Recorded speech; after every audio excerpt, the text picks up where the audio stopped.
présenter, si vous voulez, ces instants au Seigneur. Seigneur éternel, c'était un grand privilège que nous avons de pouvoir se pencher sur ta parole pour en retirer les enseignements dont nous avons besoin pour l'aujourd'hui de nos vies. Merci Seigneur parce que tu nous révèles ta parole par ton esprit. Seigneur, que nos cœurs soient disposés, que nos esprits soient malléables à l'écoute de ta parole de manière à recevoir ce que tu as à nous dire et que nous soyons prompts à obéir à ce que tu nous dis. Seigneur, pour ma part, je me confie entièrement en toi et je veux puiser dans cette eau, cette source d'eau vive que tu as placée dans chacun d'entre nous pour pouvoir être l'outil qui soit malléable entre tes mains pour pouvoir te donner ce dont tu as besoin, Seigneur, c'est-à-dire la gloire, la louange, l'honneur et l'adoration de nos cœurs. Que ton nom soit élevé et que toute la gloire te revienne en Jésus-Christ. Amen. On va faire plusieurs lectures, plusieurs courtes lectures pour introduire notre méditation. La première sera dans le livre de l'Apocalypse au chapitre 19. Et nous allons lire le verset 7, Apocalypse 19, verset 7. Réjouissons-nous, soyons transportés d'allégresse et donnons-lui gloire, car les noces de l'agneau sont venues et son épouse s'est préparée. On fera une autre lecture au chapitre 21 et au verset 2, toujours de l'Apocalypse. Et je vis du centre du ciel d'auprès de Dieu la ville sainte, la nouvelle Jérusalem, prête comme une mariée qui s'est parée pour son mari. J'entendis du trône une voix forte qui disait « La demeure de Dieu est avec les humains, il aura sa demeure avec eux, ils seront ses peuples, et lui-même qui est Dieu avec eux sera leur Dieu. » Une autre lecture encore au verset 9, toujours du même chapitre.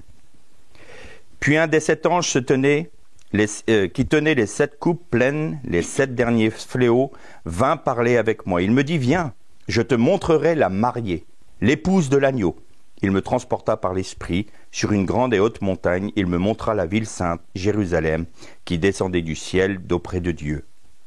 Elle avait la gloire de Dieu. Son éclat ressemblait à celui d'une pierre précieuse, une pierre de jaspe, transparente comme du cristal. Elle avait une grande et haute muraille. Elle avait 12 portes, et sur les 12 portes, 12 anges. On fera, donc il y a plusieurs lectures qu'on va faire, c'est vraiment pour étayer notre méditation. Donc une autre lecture dans le livre de la deuxième épître de Pierre, au chapitre 3, et on lira le verset 14. Aussi, bien-aimés, dans cette attente, efforcez-vous d'être trouvés par lui sans tache et sans défaut dans la paix. Considérez que la patience de notre Seigneur est votre salut, comme Paul, notre frère bien-aimé, vous l'a aussi écrit selon la sagesse qui lui a été donnée. Encore une autre lecture dans le livre aux Hébreux, au chapitre 10, et on lira le verset 14. Hébreux 10, verset 14. Par une seule offrande, en effet, il a porté à leur perfection pour toujours ceux qui sont sanctifiés. C'est que ce que l'Esprit Saint nous atteste également, car après avoir dit « Voici l'alliance que j'établirai avec eux, après ces jours-là, dit le Seigneur, je mettrai mes lois dans leur cœur et je les inscrirai dans leur intelligence. Je ne me souviendrai plus jamais de leurs péchés ni de leurs désordres. » On fera encore une lecture dans l'Épître aux Éphésiens au chapitre 5 et on lira le verset 27. Éphésiens 5, verset 27. On commencera au verset 26. Afin de la consacrer en la purifiant par le baptême d'eau et la parole, pour faire paraître devant lui cette Église glorieuse, sans tache, ni ride, ni rien de semblable, mais sainte et sans défaut. De même, les maris doivent aimer leurs femmes comme leur propre corps. Là, il nous est question de la mariée, l'épouse de l'agneau. On arrêtera là pour l'instant nos lectures. Ces dernières semaines, il y avait une pensée qui s'imposait à mon esprit, qui était « Je veux dire à mon épouse qu'elle se prépare ». Nous sommes arrivés dans des temps particuliers, où là maintenant le Seigneur est à la porte, et il demande à son peuple, à tout son peuple, nous sommes tous appelés à être l'épouse du Christ. Seulement, tous n'y répondent pas. Alors ceux qui sont touchés par cette parole, qui sont saisis par cet appel de Dieu, qu'ils se préparent, qu'ils se purifient, nous dit le texte, qu'ils soient rendus parfaits. Jésus disait à ses disciples, soyez parfaits, comme votre Père est parfait. Alors la question est de savoir, pouvons-nous être parfaits maintenant? Pouvons-nous être purs maintenant? Pouvons-nous être sans tache maintenant? Il y a une ruse de l'adversaire qui nous dit « Ah, pour la victoire sur le péché, c'est progressif. Nous serons pleinement dans la victoire lorsque nous aurons revêtu notre corps de gloire, lorsque nous serons auprès du Seigneur. » Or, la Bible nous dit l'inverse. Soyez parfaits comme votre Père est parfait. Et la barre est haute, hein, comme votre Père est parfait. Et dans le contexte dans lequel Jésus dit cette parole, il parle de l'amour de son prochain. Donc nous pouvons être rendus parfaits par l'amour de Dieu et l'amour de notre prochain. Donc la perfection, c'est l'amour. Question, aimons-nous? Y a-t-il des péchés dans notre vie sur lesquels on se dit « Ah, mais le Seigneur un jour me délivrera. Le Seigneur un jour fera en sorte que je ne sois plus orgueilleux, que je ne sois plus médisant, que je ne sois plus coléreux, que je ne sois plus menteur, que je ne sois plus, que sais-je encore, impur, impudique, tout ce que vous voulez. » Et le Seigneur nous dit « Mais je vous le propose maintenant, ça. Je vous le propose maintenant. Pourquoi est-ce que tu n'es pas pur ?» Et c'était la grande question dans ma vie.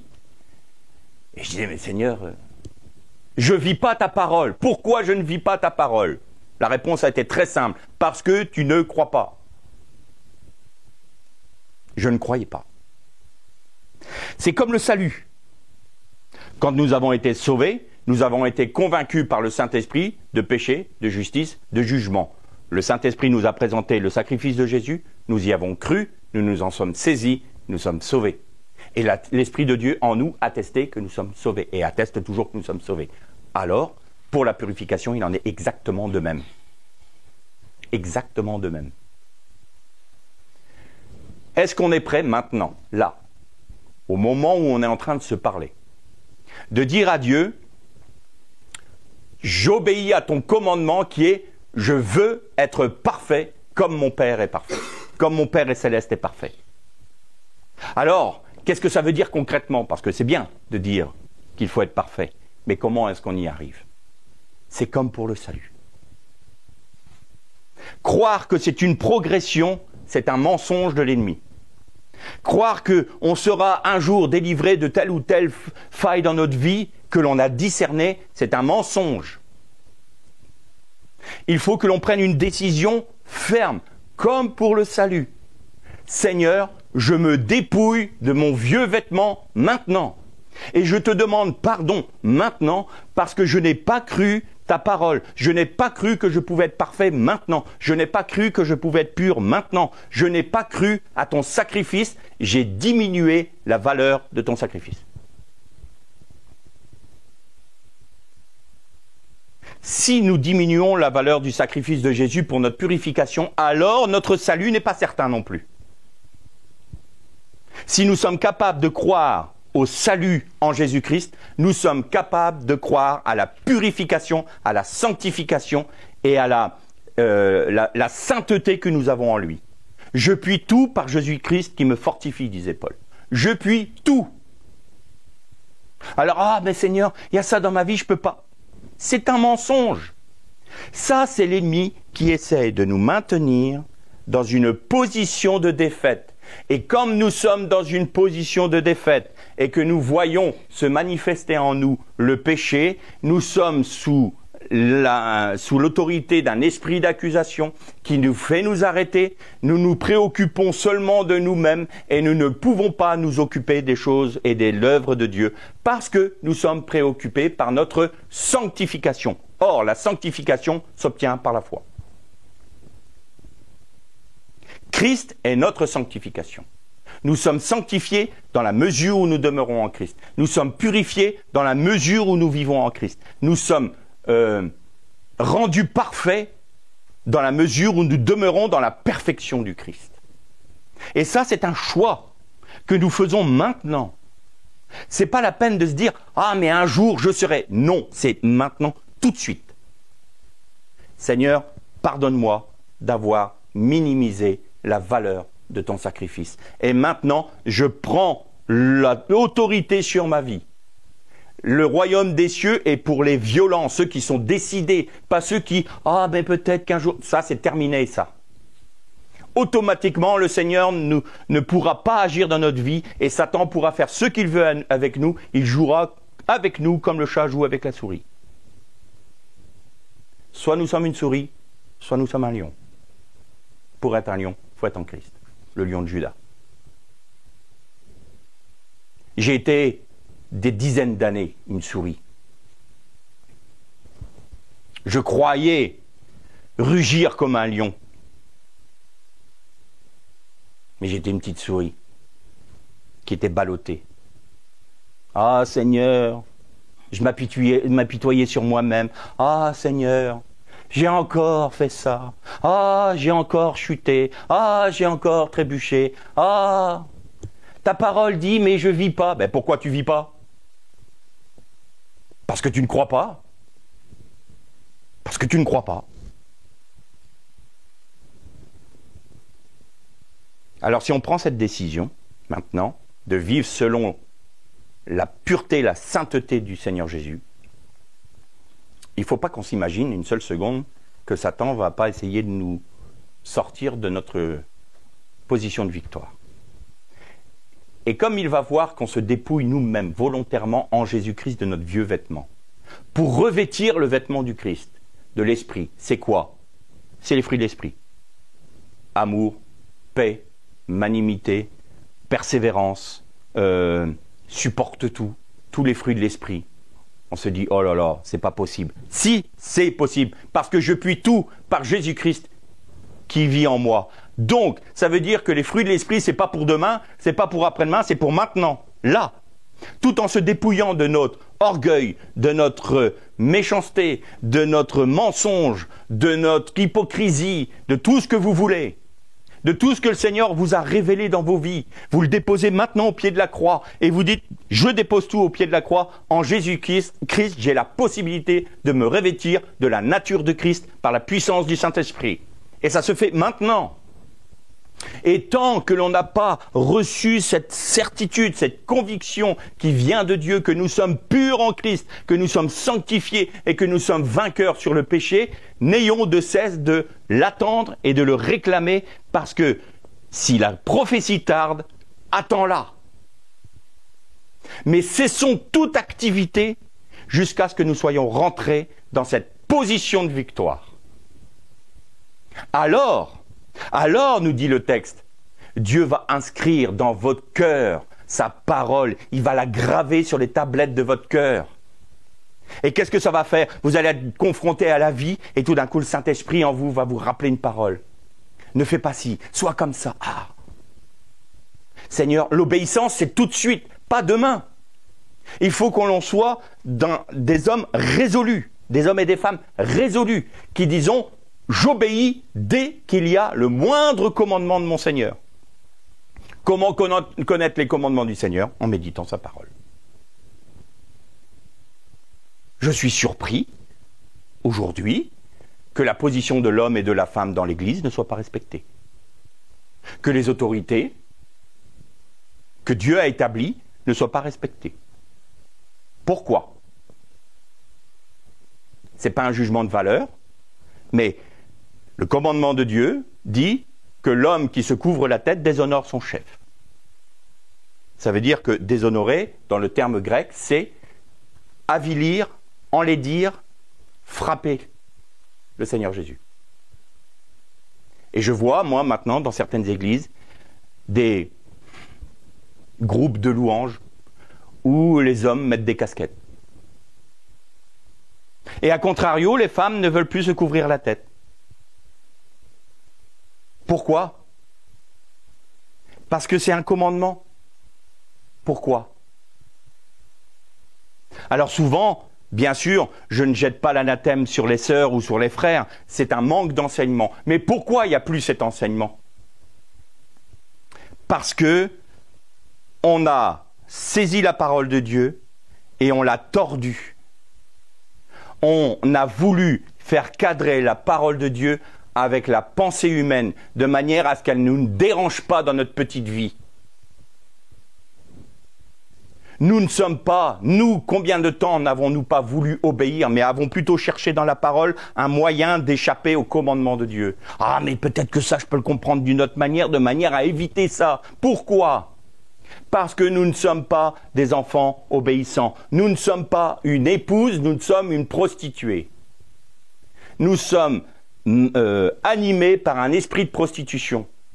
Si on ne se soumet pas à Dieu, on se soumet à l'ennemi. Il n'y a pas de 36 chemins. Il n'y en a que 2. Chemin de la vie, chemin de la mort.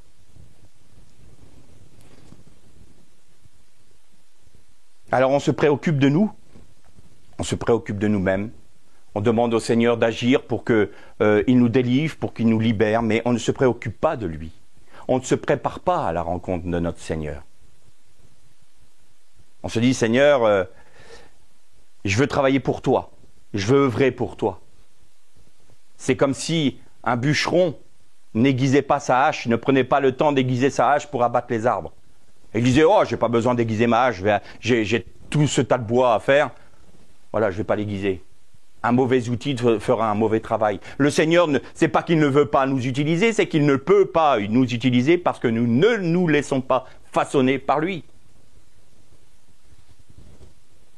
Combien de fois nous sommes entre les mains de Dieu un outil inutile, un outil dont il ne peut pas se servir parce qu'il ne se laisse pas affûter ou être rendu propre au travail qu'il doit faire. Et on passe à côté de notre vocation. Alors est-ce que nous voulons être purs?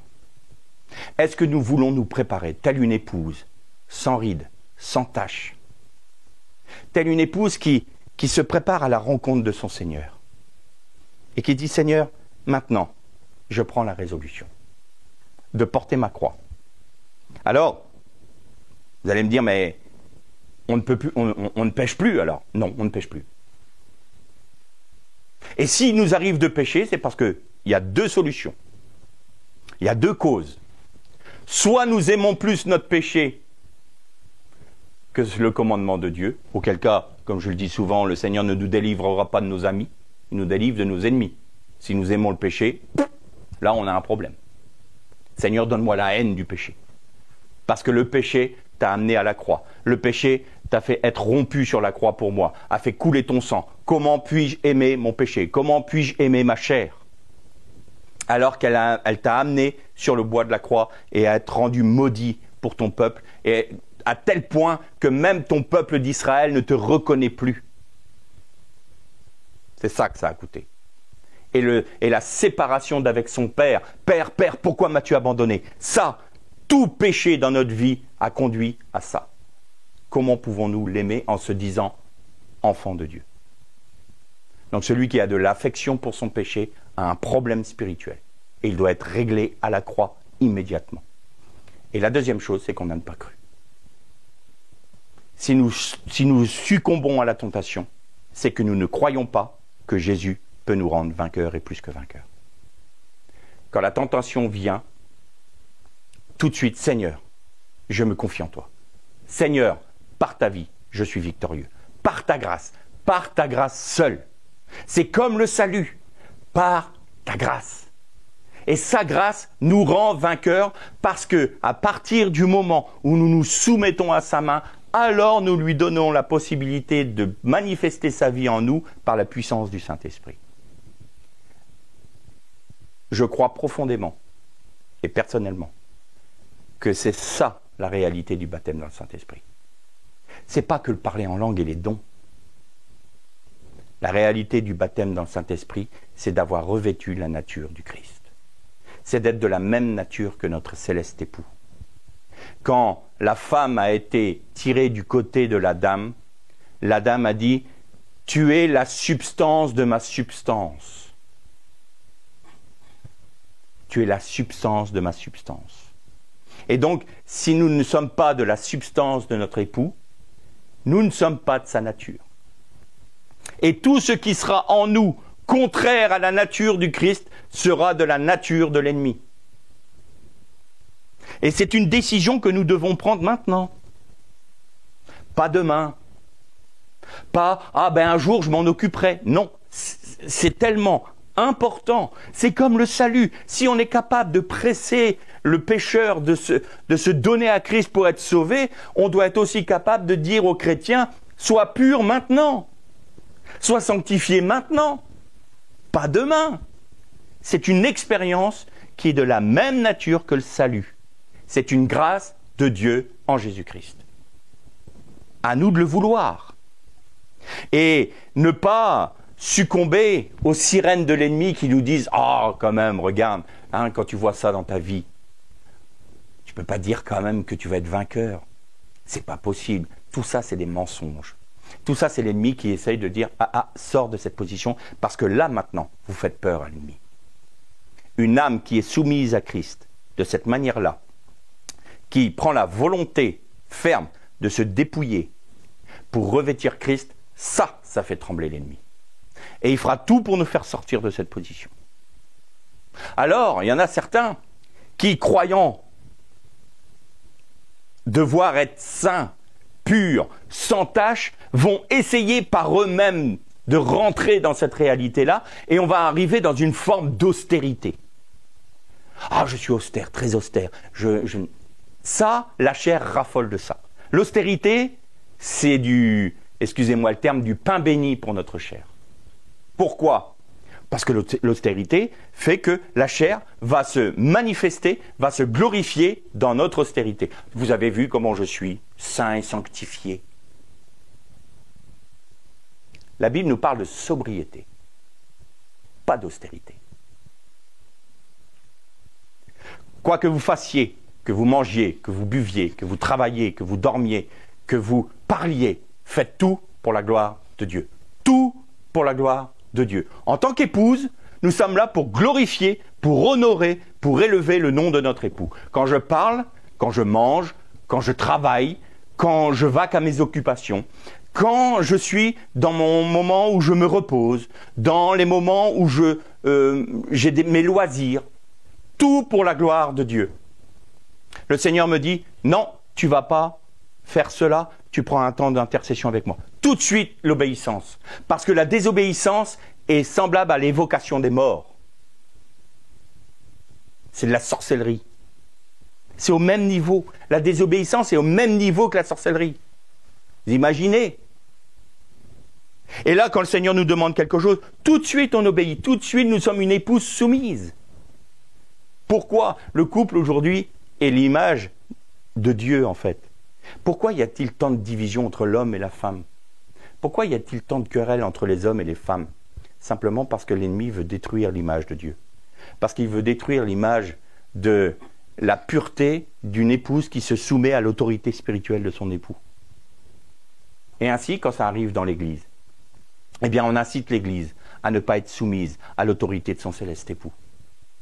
Et pendant ce temps-là, eh bien, il y a des œuvres charnelles qui se font dans l'Église. Et pourquoi il y a des œuvres charnelles qui se font dans l'Église? Parce que la prédication de la purification et de la sanctification n'est plus prêchée. Nous allons dans les églises pour dire « faites-vous du bien ». Nous allons dans les églises pour dire « vous allez avoir des grâces, vous allez être bénis, vous allez être guéris, vous allez être délivrés ». Vous. Jamais Jésus. Jamais. Qu'est-ce qui peut satisfaire le cœur de Jésus? Rien. Qu'est-ce qui va t'honorer, Seigneur? Le fait que tu sois une épouse de la même nature que moi. Et donc, tu seras témoin sur la terre de ma nature. Et ceux qui vont rentrer au contact de cette épouse vont dire « Ah, qu'est-ce qu'ils ont que je n'ai pas ?» Cette nature divine, cette nature du Christ, qui est là, qui aime, qui est patient, qui est magnanime, qui ne s'enfle pas d'orgueil, qui n'est pas envieux, qui n'essaye pas de se glorifier elle-même, mais qui fait tout pour glorifier son époux. Une épouse sans rides, sans tache, pure et sainte, telle que le Seigneur veut la voir. Que mon épouse se prépare à ma rencontre. Est-ce que nous le voulons? Est-ce que nous prenons cette décision?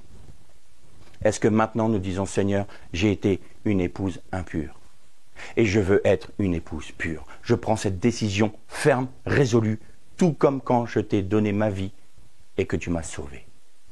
Eh bien maintenant, je te donne ma vie pour être purifié. Je veux expérimenter la purification, la sanctification. Parce que c'est une personne, c'est ta nature. Et alors, si vous le voulez, on va prendre l'exemple de Rivka, Rebecca, Yitzhak. C'est typologiquement le Christ et son épouse. Et en gardant cette typologie-là, on voit le père, Abraham, qui envoie son serviteur, l'Esprit. Va chercher une épouse pour mon fils. Va dans ma famille, dans ma patrie, chercher une épouse pour mon fils. Et c'est le Saint-Esprit qui vient pour chercher parmi les hommes, sur la base du sacrifice de Jésus-Christ qui nous rattache aux promesses d'Abraham en Israël. Eh bien, le Saint-Esprit va chercher une épouse pour son fils. Une épouse, pas une concubine. Une épouse. Et quand vous voyez que Rivka arrive à la source, il nous est dit qu'elle vient avec une cruche à la source. Source en hébreu, c'est ayin. Ayin. Et ayin veut dire un œil aussi. Et donc, quand vous buvez de cette source-là, quand vous buvez de la source du Saint-Esprit, quand vous buvez pour que le Saint-Esprit prenne toute son ampleur en vous de manière à manifester la vie du Christ, qu'est-ce qui se passe? Vous voyez. Vous voyez ce qui n'est pas selon le cœur de Dieu dans votre vie. Vous voyez ce qui va satisfaire le cœur de Dieu. Et alors vous vous obéissez tout de suite. Je te donne tout de suite à boire, dit-elle. On se soumet immédiatement au Saint-Esprit. Ça, c'est pas selon ton cœur, mais je ne m'en rendais pas compte, Seigneur. À la lecture de ta parole, je réalise que ma pensée, que mes actions ne sont pas conformes à ta parole. Je me corrige tout de suite. Ah bah Seigneur, un jour je serai... Non, non, on se corrige tout de suite. Seigneur, par ta grâce, j'obéis. Nous savons que nous ne sommes pas capables d'obéir par nous-mêmes. Nous savons que nous ne sommes pas capables d'être sanctifiés par nous-mêmes. Ça c'est un fait acquis. Mais est-ce que nous voulons être sanctifiés? Est-ce que nous voulons nous conformer à sa parole? Si oui, Seigneur, par ta grâce. Et nous le laissons faire. Et tant que nous ne sommes pas rentrés dans l'expérience de ce que la parole nous dit, nous plaçons dans l'intercession, Seigneur, jusqu'à ce que... Parce qu'il y a peut-être des précisions que tu veux me donner. Il y a peut-être des choses que tu veux me voir faire avant. Mais Seigneur, fais-moi rentrer dans ce que ta parole dit. Je veux qu'elle soit gravée sur les tablettes de mon cœur. Parce que cette parole qui est là devant nos yeux se gravera sur nos cœurs dans la mesure où nous obéissons. Dans la mesure où nous acceptons d'obéir à ses commandements par la grâce en Jésus-Christ. Alors elle se grave en nous et elle ne peut plus être oubliée. Elle est marquée au fer sur nos cœurs. Et ça, pour ça, il faut accepter d'aller à la source. Pour laisser le Saint-Esprit nous ouvrir les yeux spirituels sur notre vie, sur son jugement. Il faut accepter que le jugement de Dieu passe sur notre vie. Il faut accepter que le feu de Dieu consume tout ce qui n'est pas de Dieu. Que nous soyons purs et sans tache. Paul disait aux Corinthiens, aux Philippiens, nous qui sommes parfaits. Nous qui sommes parfaits. Alors si on se regarde aujourd'hui, nous tous là, est-ce qu'on se sent parfait? Ben, on va dire non. Mais si on rentre dans cette expérience, on pourra dire oui, je suis parfait parce que Christ est parfait. Parce que je suis de sa nature, je suis parfait. Il ne peut pas en être autrement. Autrement, on diminue la valeur du sacrifice de Jésus. C'est une expérience, c'est une grâce. Le texte de la Bible nous dit « Et le Père Céleste vous sanctifiera lui-même ». C'est pas nous qui nous sanctifions, c'est le Père qui le fait, dans la mesure où nous le croyons. Croyez que vous êtes morts à la croix en Christ, vous êtes morts avec lui, votre chair est crucifiée. Ça, c'est un sujet de joie et de gloire. C'est un grand honneur de réaliser que nous sommes morts en Christ et que nous pouvons vivre de sa nature. Ça répond à tous nos besoins. Tous nos besoins. Après, mais la maladie, que sais-je, si le Seigneur permet que nous soyons affaiblis, mais ça n'a pas d'importance parce que nous sommes en lui. Il n'y a plus d'inquiétude. Le monde va mal, mais le monde peut aller aussi mal qu'il veut. Je suis en Christ. Je suis pur, je suis participant à sa nature. Les montagnes peuvent s'effondrer, c'est pas un problème. Le Seigneur subvient à mes besoins, spirituels, matériels, humains, pas de problème. Souvent, c'est moi qui empêche le Seigneur de me bénir. Parce que je n'y crois pas, en fait. Je n'y crois pas.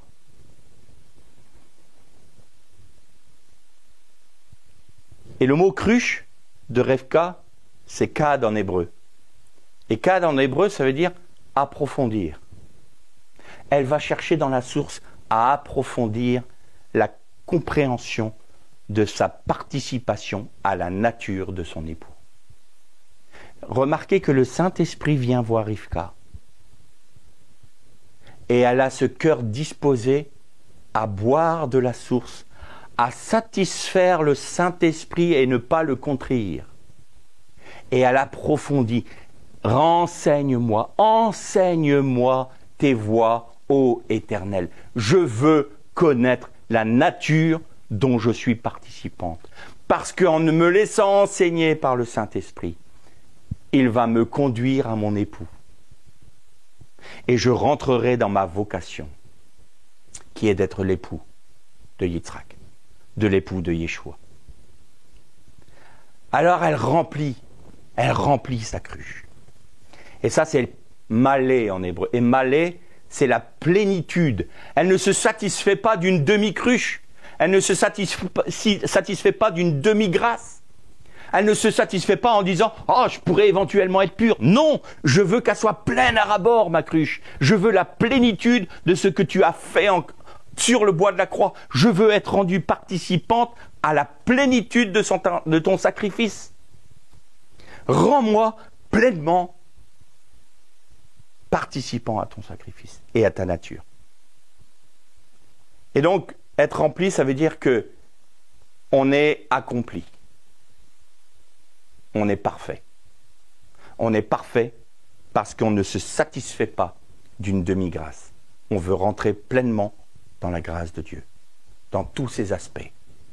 Salut, purification, sanctification, tout. Être rendu participant à la nature de Jésus. Être de sa substance. Je ne me satisfais pas des demi-mesures. C'est tout ou rien, Seigneur. Tout ou rien.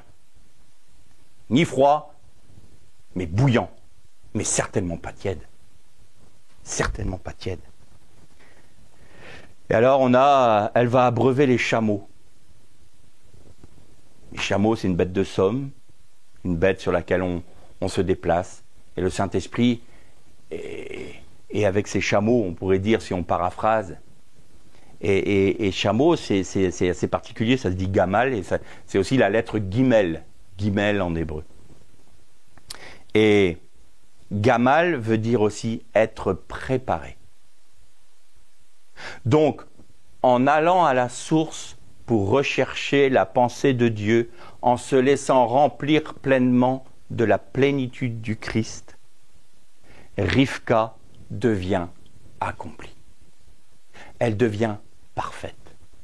Elle devient digne de porter le nom de son époux. Et alors, vous allez un peu plus loin dans le texte, et puis il rentre le serviteur d'Abraham, rentre dans la famille de Rivka.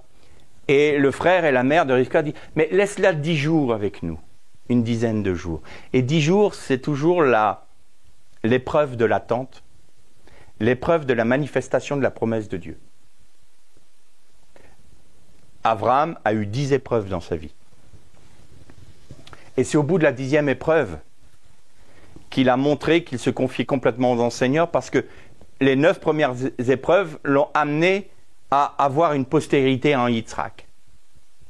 Et la dernière épreuve d'Abraham, c'était « Donne-moi ton fils, ton unique. Rends-moi tout ce que je t'ai donné. Toutes mes promesses dépendent de ta postérité. Eh bien, je te demande de me rendre toutes les promesses que je t'ai faites. Est-ce que tu l'acceptes, si ça satisfait mon cœur ?» Et Abraham a dit « Je crois en mon Seigneur. Et il est capable de ressusciter mon fils. Ses promesses sont certaines, même si je lui rends tout. » Et là, l'épouse, Rivka, on lui dit « Tu veux attendre 10 jours ?» Et le frère dit au serviteur « Demandons à Rivka ce qu'elle en pense. » Et Rivka dit « Non, j'irai maintenant. » L'attente, l'épreuve, pour elle, n'est pas un problème. C'est pas ça qui va lui dire « Ah ben je peux pas aller à la rencontre de mon époux maintenant parce que je suis dans l'attente, ça fait 2000 ans qu'on dit qu'il va revenir, et puis là j'ai trop d'épreuves dans ma vie, oh non, je me sens pas prête, je me sens pas... » J'y vais maintenant. Je prends la décision d'aller à la rencontre de mon époux. Qu'importe l'attente, qu'importe l'épreuve, qu'importe ce que je vis, mon seul objectif, c'est de rencontrer celui que Dieu m'a promis, Jésus-Christ. C'est une âme qui est uniquement attachée à son époux et aller à la rencontre de son époux. Et là arrive ce temps merveilleux où ils arrivent dans la contrée d'Israël et au loin, elle voit Yitzhak. Elle demande au serviteur « Qui est cet homme qui vient à notre rencontre ?» Et le Saint-Esprit lui dit « C'est ton époux, le serviteur, c'est ton époux. » Alors que fait Rivka ? Elle se couvre la tête. Elle voile sa gloire pour laisser celle de son époux plus éclatant. Elle veut que la gloire de son époux soit plus manifeste que la sienne. Elle se couvre pour couvrir sa gloire. Il est dit que la chevelure pour la femme est une gloire pour la femme, mais que la femme est la gloire de l'homme. Quand la femme se voile dans l'Église, elle voile sa propre gloire, elle voile la gloire de son mari pour que celle du Messie soit plus éclatante. Et c'est ce qui a fait Rivka. Je me soumets. Oh Seigneur, je me soumets. Tu es mon céleste époux. Alors, il est loin encore. Elle ne le reconnaît pas. Elle a l'intuition. Ça ne serait pas mon époux?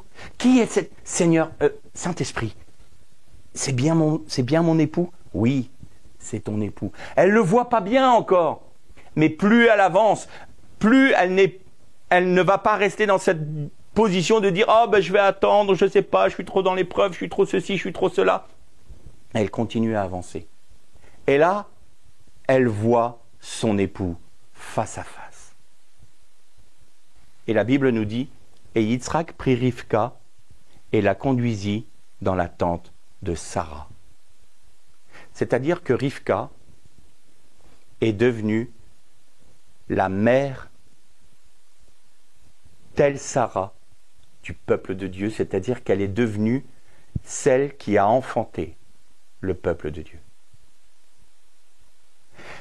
L'Église pure, sans tache, l'épouse pure, sans tache, est celle qui va enfanter le royaume de Dieu.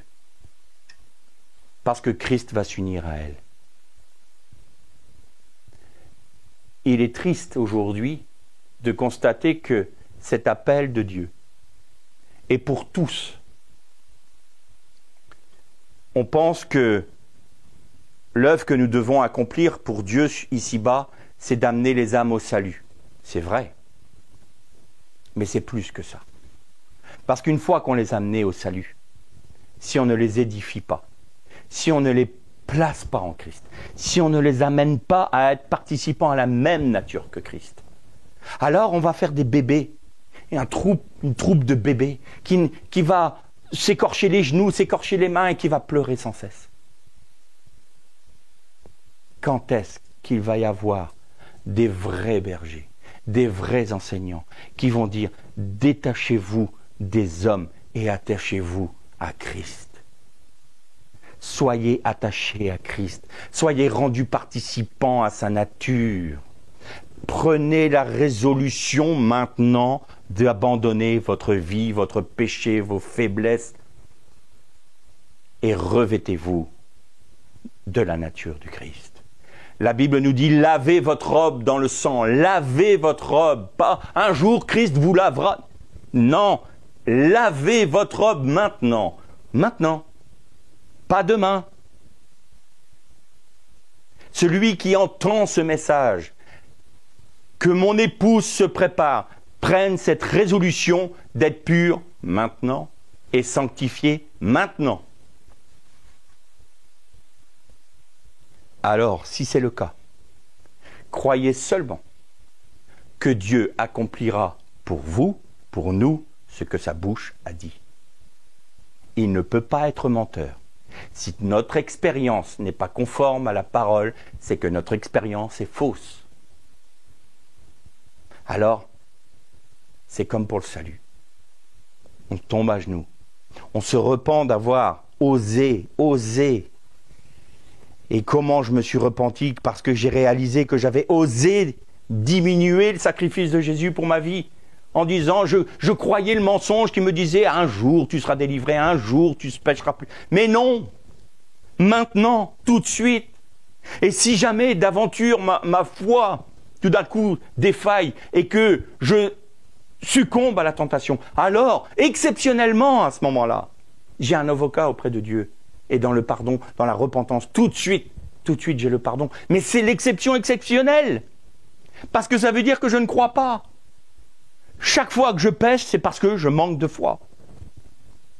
Je ne crois pas à ce que la Bible dit. Soyez parfaits comme votre Père est parfait. C'est un commandement. Soyez parfaits dans l'amour. Je ne peux pas aimer mon frère. Si. Mais je ne peux pas pardonner. Si. Je puis tout par Jésus-Christ. Je puis tout. Si nous limitons les commandements de Dieu pour nos vies, nous serons limités dans notre vie spirituelle. Mais dans le tout, on peut tout mettre. Nos faiblesses, nos maladies, nos péchés, tout ce que vous voulez, tout. Tout doit être laissé à la croix. Tout doit être abandonné. Nous prenons la résolution de tout abandonner dans les mains du Christ. Et Seigneur, maintenant, par ta grâce et par la puissance de ton esprit, revêt-moi. Et alors, à ce moment-là, quand Jésus a été revêtu du Saint-Esprit, qu'est-ce qui s'est passé tout de suite? Il a été amené au désert par le Saint-Esprit. Il a été à la confrontation de l'ennemi tout de suite. Parce qu'on réalise une chose à ce moment-là.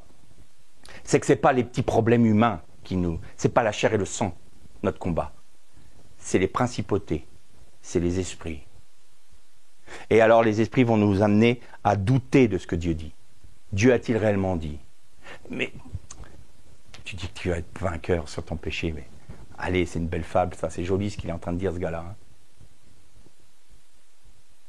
Dieu a-t-il réellement dit? Ben oui, Dieu a dit. Alors je crois ce que Dieu a dit. Mais tu le vis pas, je m'en moque. Je m'en moque, Seigneur, c'est ta partie ça. C'est toi qui me sanctifie, c'est toi qui me purifie. Moi, je ne me préoccupe pas. Ta parole a dit, point, je reste là-dessus.